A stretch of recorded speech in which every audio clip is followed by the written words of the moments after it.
Students, this is the last example in the series that I'm going to do, and you'll see that in this example we have another multiplet resonance and a septet resonance both in the same spectrum, and we'll use that to solve the structure of a molecule.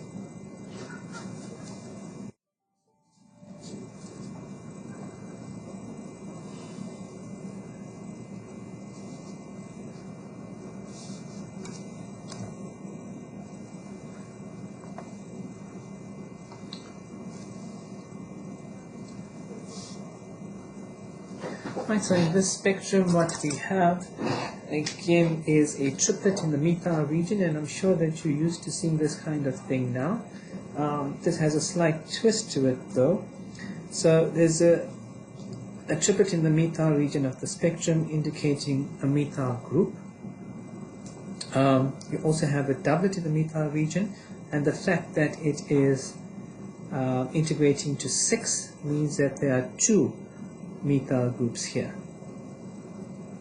and both these methyl groups are equivalent.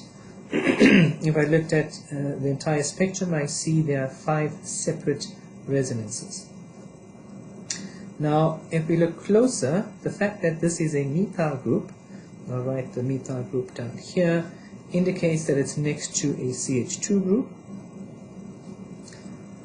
and this CH2 group, like I said in previous examples, if there were no protonated carbons attached to it, it would be a quartet, but I don't see a quartet in here, which means that there must be another protonated group attached to the CH2 group, and that will probably split the CH2 group into a multiplet, which I see at 1.5.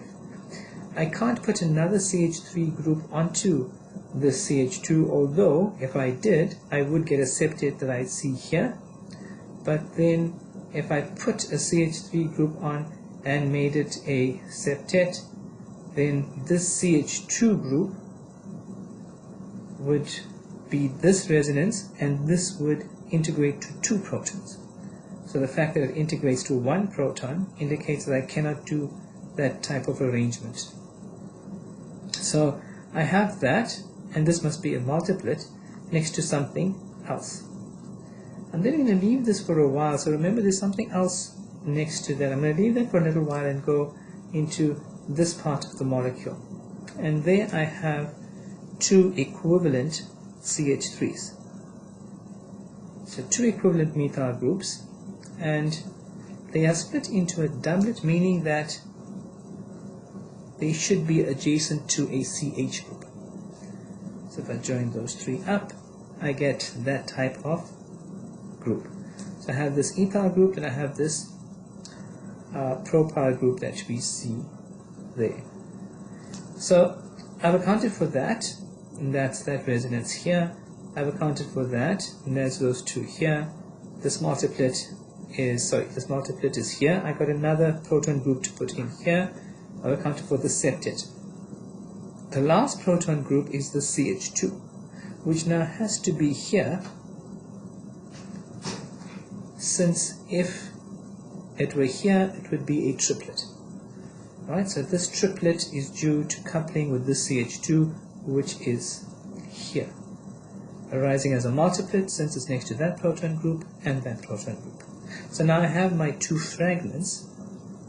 So that was a CH2, that was my CH, this was my other CH2. So I've taken the 1, 2, 3 CH3s, 1, 2, 3 CH3s, 2 CH2s, 1, 2, and a CH. Here's my CH. I'll put it into 2 groups of fragments. I now need to join the 2 together, and before I do that, I go to my molecular formula. I see that my 6 carbons are accounted for. 1, 2, 3, 4, 5, 6 carbons are accounted for. 14 hydrogens are also accounted for. 3, 6, 7, 8, 9, 10, 11, 12, 13, 14 hydrogens are accounted for. And I need to now put an oxygen somewhere in the molecule. I've got one more thing attached to that, and one more thing attached to that. And both those resonances, the CH and the CH2, are both de-shielded. They de-shielded way past 2 into the 3 region, meaning that they must be directly bonded to the oxygen that you see in the molecular formula. So all I have to do is bond both to the oxygen, and I have my structure for the molecule. I'll just do a quick analysis. That should be a triplet. It is. That should be a multiplet. It is. That should be a triplet de-shielded. It is. Triplet and de-shielded. That should be a septet. 3 plus 3 is 6 plus 1. And de-shielded. It is a septet and de-shielded. And these two here should be a doublet, integrating to 6 protons, and I find it here. So this structure makes sense with the NMR spectrum that's provided. So that brings the series to a close. I hope you enjoyed the 5 examples that I've done. Make sure that you look at those 5 examples. You're able to make sense of it, and you're able to come up with structures on your own looking at those particular examples. The more structures that you solve, the better you get at NMR spectroscopy. So I hope you enjoyed the series, and I'll catch you in the next series.